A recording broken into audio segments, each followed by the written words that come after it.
안녕하세요. 저는 한때 모두가 부러워할 만한 공무원 부부였던 30살 후반의 여자입니다. 였던이라고 밝혔던 것처럼 지금은 이혼을 하고 딸과 둘이서 살아가고 있어요. 제 인생은 태어나는 순간부터 지금까지 한순간도 조용할 날이 없었던 것 같아요.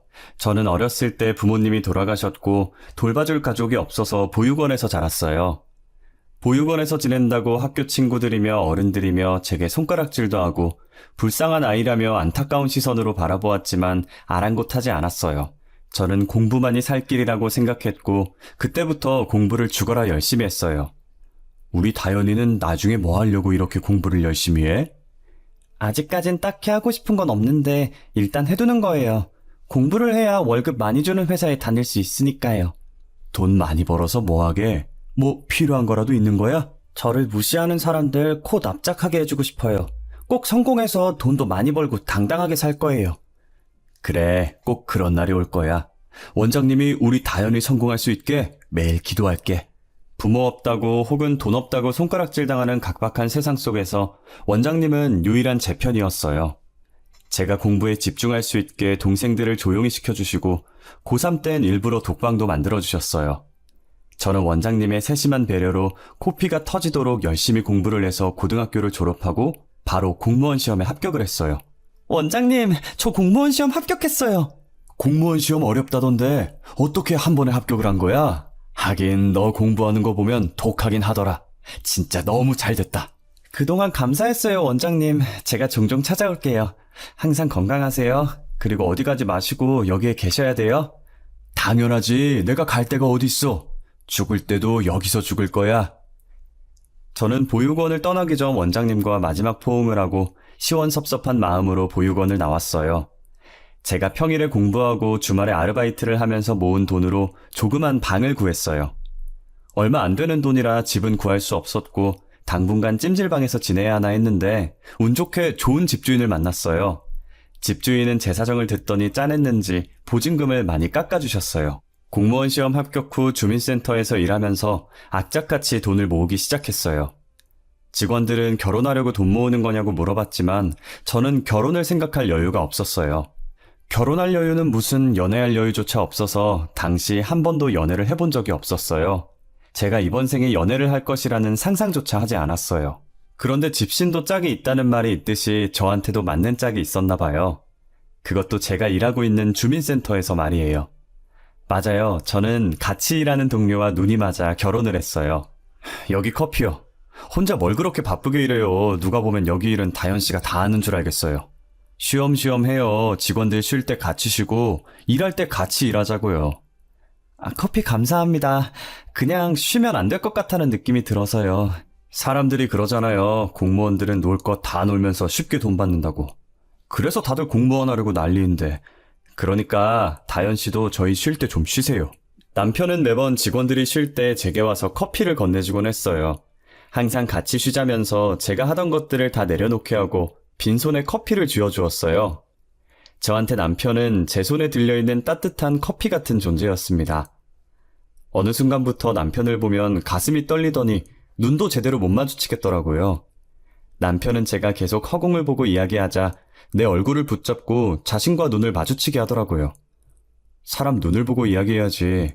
왜 계속 딴 곳을 보고 이야기해요? 제가 저기 있어요? 그런 게 아니라 너무 떨려서. 뭐라고요? 잘 안 들려요. 그렇게 작게 말하면 제가 어떻게 알아들어요. 다시 말해봐요. 방금 뭐라고 했어요? 지성 씨만 보면 떨린다고요. 됐어요? 저의 갑작스러운 고백에 남편은 아무 말도 못하고 제 얼굴을 잡은 채로 눈만 꿈뻑이더라고요. 그래도 직원들이 간식 사러 다 밖에 나가서 없는 상태라 제 고백을 들은 사람은 남편뿐이었어요. 타이밍 절묘하게 제가 고백을 하고 30초 뒤에 직원들이 우르르 들어오더라고요. 둘이 뭐해? 지성 씨는 왜 다현 씨 얼굴을 붙잡고 있어? 둘이 뭐야? 제 눈에 뭐가 들어가서 지성 씨가 불어주고 있었어요. 에이, 그런 거였어? 난 또 뭐 둘이 연애하는 줄 알았지. 둘이 되게 잘 어울려. 맞아요. 두 분 진짜 잘 어울리세요. 가끔 직원들끼리 두 분 사귀었으면 좋겠다고 얘기하고 그랬는데. 직원들의 말에 저희 둘은 빠르게 떨어졌고 각자 자리에서 일하는 척했어요. 그날은 어찌나 시간이 느리게 가던지 퇴근까지 2시간 남았는데 마치 2년이 남은 것 같았어요. 저는 퇴근 시간 되면 바로 튀어나가려고 10분 전에 미리 짐을 챙기고 있었어요. 그러다 퇴근 시간이 됐고 그대로 가방을 들고 뛰어나가려는데 남편이 뒤에서 부르더라고요. 저는 그대로 굳어서 대답도 안 하고 가만히 앞만 보고 서 있었어요. 뒤에서 누군가 다가오는 소리가 들렸고 남편이 제 옆으로 와서 멈추더라고요. 가만히 서서 뭐해요? 가요. 계속 여기 있을 거예요? 아, 네네. 가야죠. 그럼요. 저는 남편의 말에 어색하게 웃으면서 뒤를 따라갔어요. 남편을 따라 도착한 곳은 회사 근처에 있는 산책로였어요. 남편이 앞에 있는 벤치에 앉더니 자신 옆에 앉으라는 듯 손으로 옆자리를 툭툭 치더라고요. 괜히 민망하기도 하고 어색하기도 해서 쭈뼛거리면서 남편 옆에 앉았어요. 저 좋아한다고 고백할 땐 언제고 왜 갑자기 저를 피해요? 제가 언제요? 저 좋다고 고백한 적은 없었거든요. 피한 적은 더더욱 없고요. 나보면 떨리는 게 좋아하는 거 아닌가? 그럼 저 싫어해요? 아니요, 누가 싫어한대요. 그냥 고백한 건 아니라는 거지. 저는 다현 씨가 너무 좋은데. 사실 아까 다현 씨가 떨린다고 했을 때 저도 떨렸어요. 다현 씨 얼굴 잡을 때 제 손 떨리는 거 안 느껴졌어요? 제가 더 떨어서 몰랐어요. 저 다현 씨 좋아해요. 그래서 계속 다현 씨 챙겼던 거고요. 괜찮으면 저랑 사귈래요? 싫다고 거절하면 어쩔 수 없고요. 싫은 거 아니라니까 자꾸 그러네. 저도 지성 씨 좋아해요.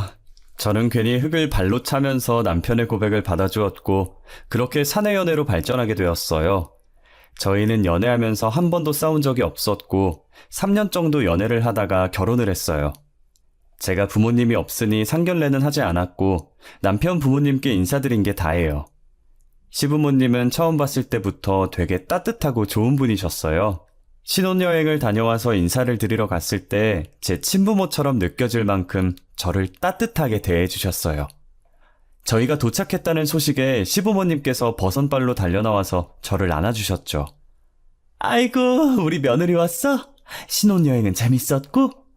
네, 너무 재밌었어요. 어머님, 아버님도 오시면 좋았을 텐데 다음에 저희 휴가 때 같이 가요. 가보시면 분명히 어머님, 아버님께서도 좋아하실 거예요. 그래. 다음에 우리 꼭 같이 가자꾸나? 들어와. 춥지? 우리 며느리 춥겠다. 얼른 들어와. 옷을 왜 이렇게 얇게 입고 왔어? 엄마, 아빠, 나도 여기 있거든? 누가 보면 다현이가 엄마 딸인 줄 알겠어. 그래, 다현이가 내 딸이야. 어쩔래? 얼른 들어와. 내가 밥 해놨으니까. 저는 그런 시부모님을 저희 부모님이라고 생각하고 남편보다 더 효도하면서 행복하게 살았어요. 시어머니는 애교 많은 저를 좋아해 주시고 시아버지도 아들인 남편보다 저를 더 좋아하셨어요. 호칭도 며느리에서 딸로 바뀌었고 저도 어머님 아버님에서 엄마 아빠라고 바뀔 정도로 잘 지냈어요. 시집살이도 전혀 없었고 오히려 시어머니께서 자처해서 며느리살이를 하셨어요. 그렇다고 제가 막 어머님을 부려먹는다는 건 아니고 퇴근 시간 다 와갈 때 저희 신혼집에 오셔서 밥도 해주시고 제가 밥 먹는 동안에 집안일도 해주셨어요. 제가 하겠다고 하지 말라면서 시어머니를 말렸지만 도저히 말릴 수가 없었어요. 이렇듯 제 결혼 생활에는 아무 문제가 없어 보이지만 딱 하나 저희 남편이 문제였어요. 한없이 다정했던 남편은 결혼한 지 불과 석 달 만에 본성을 드러내기 시작했습니다. 남편은 쥐꼬리만한 공무원 월급을 가정이 아닌 오직 자신을 위해 썼어요.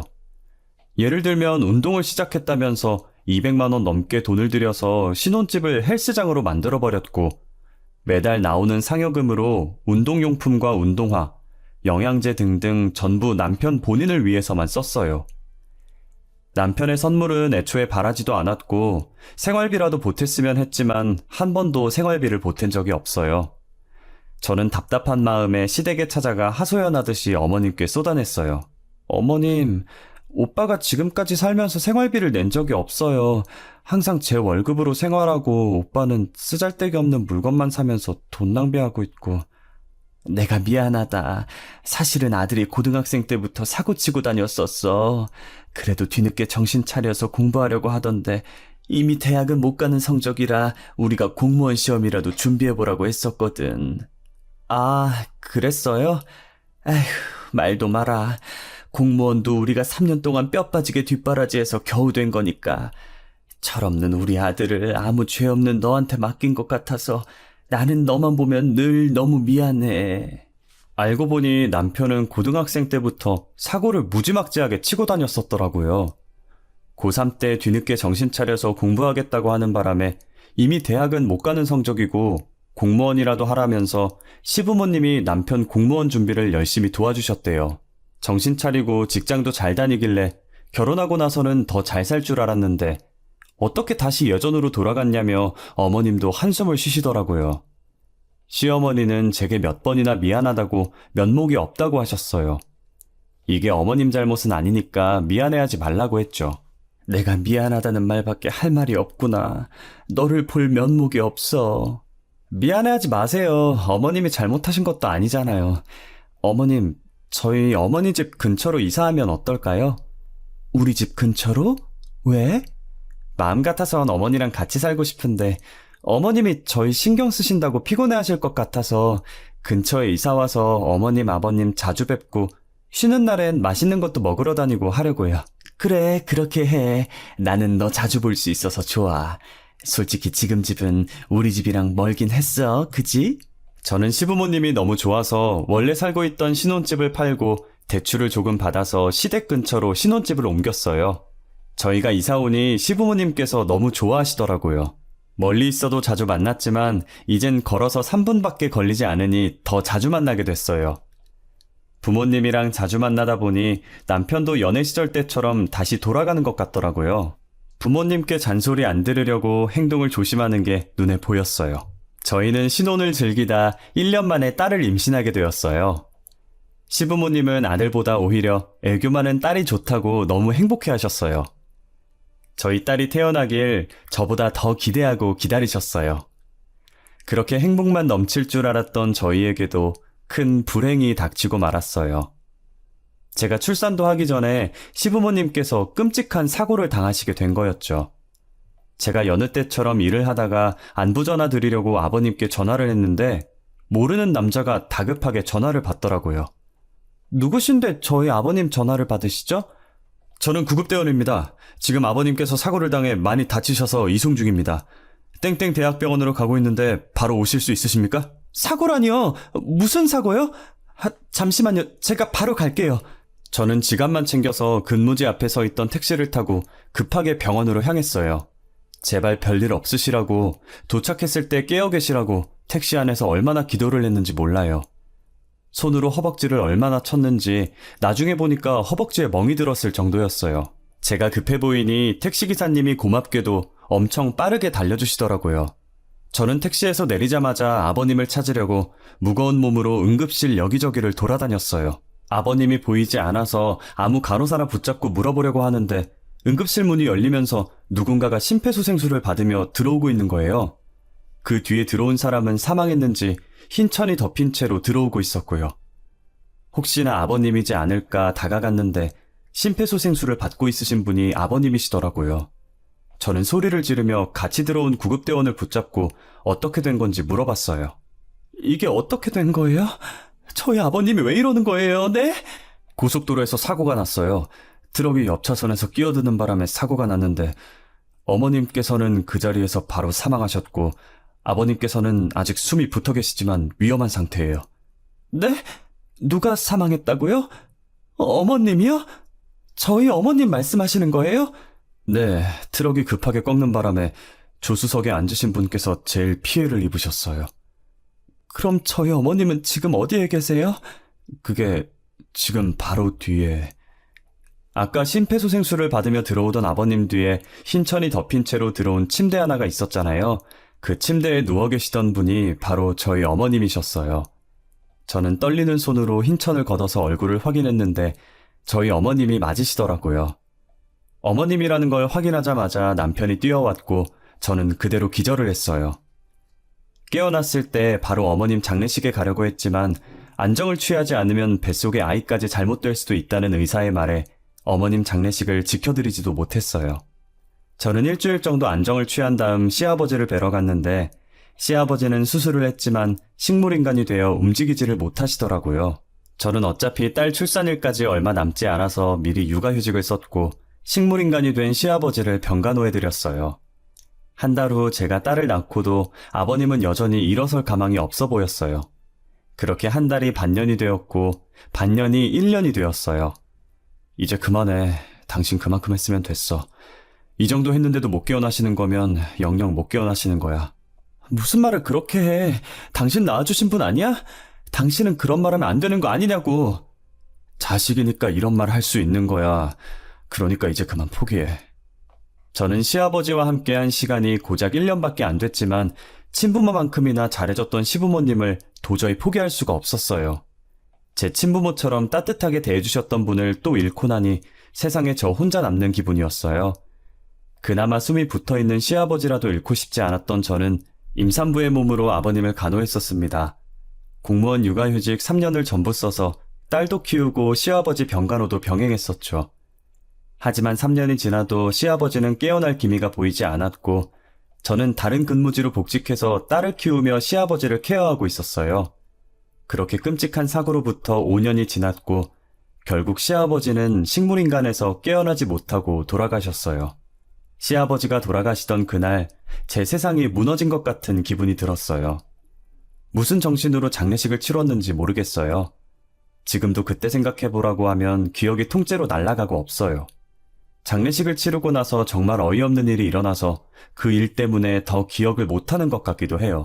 남편은 장례식을 마치고 집에 돌아오자마자 안방에 들어갔다 나오더니 제 얼굴에 종이를 던지더라고요. 주울 기력도 없어서 떨어진 종이를 내려다보니 합의이혼서라는 5글자가 떡하니 적혀있는 거예요. 합의이혼서? 이게 뭐야?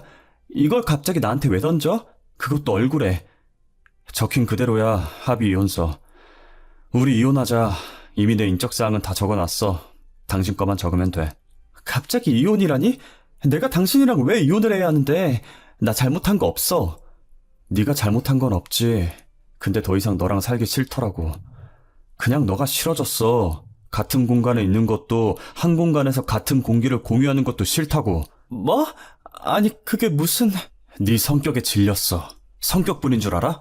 너 저기 가서 거울 좀 봐봐. 네 지금 모습을 보라고. 너 뚱뚱하고 자기관리 안 하는 사람이라 너무 싫어. 남편은 혐오스럽다는 표정으로 저를 보면서 제 가슴에 비수를 마구 꽂았어요.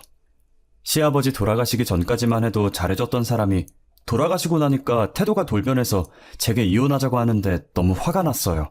너는 자기 관리를 그렇게 잘해서 똥배가 튀어나왔니? 너 어디 가서 웃지 마. 턱 2개 되니까. 누가 누구한테 자기 관리를 안 한대? 나 너랑 이혼 안 해. 아니? 못 해줘. 괘씸해서 이혼 못 해준다고. 야, 너 말 다 했어? 뭐가 어쩌고 어째? 아직 할 말 더 남았다 어쩔래? 너 노안이라 50대로 보여. 내 친구가 전에 그러더라. 시아버지랑 장 보러 왔냐고. 그러니까 너나 관리해. 그리고 내 집에서 나가줄래? 이 집 내가 산 거거든? 저는 소리를 지르면서 합의이혼서를 남편이 보는 앞에서 찢어버렸어요. 남편이 저한테 했던 것처럼 똑같이 찢은 종이를 남편 얼굴에 던졌어요. 그리고 당장 내 집에서 나가라면서 남편을 집 밖으로 내쫓았습니다. 근무지가 달라서 남편 볼 일이 없으니 뒷일 생각 안 하고 막 질렀던 것 같아요. 그러다 며칠 뒤 옛날에 같이 일하던 동료 직원한테 오랜만에 연락이 온 거예요. 지금 자신이 저희 남편과 같은 주민센터에서 일하고 있다면서요. 다연아 잘 지내? 육아휴직 썼다가 복직했다며? 나도 육아휴직 1년 쓰고 복직했는데. 아 진짜? 둘째 안 낳을 거라고 하더니 결국 낳은 거야? 근데 다연아 내가 왜 전화했냐면 이번에 내가 복직한 주민센터에 너네 남편이 있더라? 근데 너네 남편이랑 막내 여직원이 조금 이상해서 말이야. 왜? 무슨 얘긴데 그래? 말해봐. 아무래도 너네 남편이랑 막내 여직원 사이에 뭔가 있는 것 같아. 단둘이 대화하는 걸 우연히 들었는데 사이가 너무 좋아서 불륜같이 느껴지는 거 있지? 뭐? 확실해? 이미 내가 여기로 발령 오기 전부터 센터 내에서 둘이 사귄다는 소문이 돌았었대. 나도 이건 다른 직원들한테 들은 얘기라 확실하진 않아. 좀 더 알아봐야 할 것 같아. 소정아, 미안한데 내가 부탁 좀 할게. 혹시나 둘 사이에 이상한 낌새가 느껴지면 바로 나한테 연락 좀 줘. 진짜 미안해. 동료에게 부탁하고 얼마 지나지 않아 두 사람이 내연 사이가 확실하다는 연락을 받았어요. 알고 보니 남편의 시아버지가 돌아가시길 기다리면서 그동안 저 몰래 바람을 피고 있었더라고요. 몰래 막내 여직원이랑 만나다가 시아버지가 돌아가시자 그 여자와 같이 살려고 저한테 이혼을 요구한 것이었죠. 내가 둘이 이야기하는 거 똑똑히 들었어. 막내가 너네 남편한테 왜 이혼 안 하냐고, 아버지 돌아가시면 자기랑 산다고 하지 않았냐면서 빨리 이혼하라고 하더라. 어쩐지 장례식 마치자마자 내 얼굴에 이혼서를 던지더니 뒤에서 구린짓 한다고 그랬던 거구만. 소정아, 나 부탁 하나만 더 해도 될까? 어떤 건데? 말만 해. 내가 할 수 있는 건 다 해줄게. 직장 내에서 둘이 구린짓 하는 게 보이면 증거 좀 모아줘. 합의 이혼? 웃겨. 이혼 소송에다가 상간녀 소송에다가 할 수 있는 소송 다 할 거야. 옛 동료 직원은 전 남자친구가 바람핀 전적이 있어서 이런 거 절대 봐주면 안 된다고 자신의 일처럼 열심히 증거를 모아줬어요. 저는 옛 동료 직원의 도움으로 둘의 불륜행각 증거를 모을 수 있었어요. 시아버지 간호하는 내내 남편은 조강지처를 버리고 바람을 폈다는 사실을 제가 안 이상 가만히 두고 볼 수가 없었어요. 저는 남편이 불륜을 저질렀다는 증거들을 들고 변호사 사무실을 찾아갔어요. 이 정도 증거로는 어떤 고소가 가능한 거죠? 할 수 있는 고소는 다 할 거예요. 남편이랑 상간녀가 공무원이라고요? 두 사람 다 공무원 품위유지 위반으로 행정소송 걸 수 있겠고요. 민사소송으로 남편에겐 이혼소송, 상간녀에겐 상간녀 소송 걸 수 있겠네요. 그럼 그렇게 해주세요. 할 수 있는 건 다 해주세요, 변호사님. 이 정도 증거면 충분하긴 하지만 혹시 모르니까 이걸 증명할 증인은 있으세요? 당연하죠. 증인 있어요. 옛 동료가 남편이 일하고 있던 주민센터 여직원들에게 상황을 설명했고 평소 둘을 안 좋게 보던 여직원들은 본인 일처럼 친히 증인으로 나서줬어요. 둘이 매번 노닥거리느라 일도 열심히 안 했었던지 센터 내 대부분의 직원들이 전부 혀를 끌끌 차며 저를 응원해 주셨어요. 다행히 여직원들의 증언이 불륜 사실을 뒷받침할 증거로 정상 참작되었고 결국 남편과 상간녀는 중징계로 공무원에서 파면됐어요. 그리고 남편과 길고 긴 이혼 소송 끝에 위자료와 양육비를 받으며 이혼하게 되었습니다. 괘씸한 전 남편은 이혼 후 단 한 번도 딸을 보러 오지 않았고 연락조차 하지 않았어요. 지금 생각해보면 차라리 아무 연락도 없는 편이 제게는 더 나았던 것 같아요. 저는 딸아이가 유치원에 입학할 때쯤 시부모님이 살던 시골주택에 들렸어요. 예전에 시어머니께서 살아계실 때 딸아이가 크면 쓰라고 주신 옛날 피아노가 있었는데 갑자기 그 피아노가 기억이 나서 보러 간 거였거든요. 딸이 피아노를 보고 좋아서 방방 뛰다가 실수로 피아노 의자를 넘어뜨렸는데 거기서 시어머니께서 제게 쓴 자필 편지가 있는 거예요. 타연아, 못난 우리한테 와줘서 너무 고마워. 만약에 우리가 잘못돼서 세상에 없거든 너가 이 집에서 살아줬으면 한다. 소중한 내 딸, 항상 고맙고 미안하다. 시어머니는 시골집을 제게 상속하겠다는 유언장과 함께 공정증서를 남겨두셨어요. 사람 목숨이라는 게 언제 갑자기 죽을지 모르는 것이니 어머님께서 미리 남겨두신 것 같았어요. 저는 변호사를 만나 고인이 되신 시어머니의 명의로 된 시골집을 상속받을 준비를 했어요. 저희 어머님께서 돌아가셨는데 이렇게 유언장이랑 공정증서를 남겨놓고 돌아가셨어요. 어머님 유언장처럼 제가 어머님의 집을 상속받을 수 있나요? 보통은 며느리가 상속을 받기 힘들어요.